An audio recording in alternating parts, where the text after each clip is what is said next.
Novo mesto je te dni spet povsem v znamenju džeza. V tem tednu se namreč odvija 26. mednarodna delavnica in festival Jazzinti. Na delavnici sodeluje 8 mednarodno priznanih mentorjev, hkrati bo na sporedu tudi 11 festivalskih koncertov, med katerimi bo tudi nastop zmagovalca skladateljske nagrade Jazon. Vsak večer se festivalski program tradicionalno zaključi s jam sessioni. Ključen del je delavnica sama po sebi, izobraževanje mladih, nudenje mladim tudi te neke druge mentorje, s katerimi drugače mogoče ne bi imeli stika oziroma bi težje prišli do njih.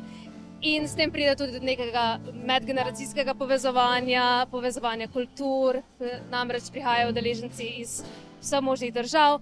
Letos sicer organizacijo festivala, ki poteka pod okriljem Zavoda Novo mesto, prevzema nova ekipa, ki jo prežema neustavljiva mladostniška energija. Programski vodji sta Aljaž Ogulin in Maja Tomič. Jazz glasba pa glasba na splošno mi je zelo pri srcu in zelo rad imam, ko igram na odru, ko se povezujemo z ostalimi glasbenimi kolegi.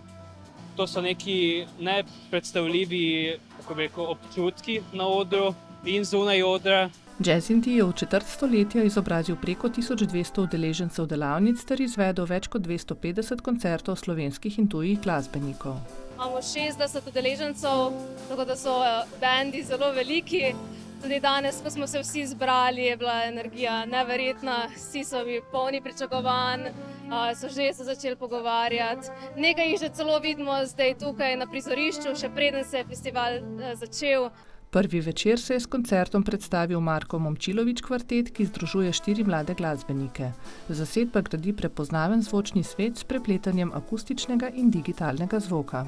V bistvu smo se vsi spoznali na Akademiji za glasbo v Ljubljani in pol smo nekako začeli ful igrati v bistvu standarde pa tako neke jam sessione in pol smo se malo lotili avtorske glasbe. Festival sicer finančno podpirata Mestna občina Novo mesto in Ministrstvo za kulturo Republike Slovenije.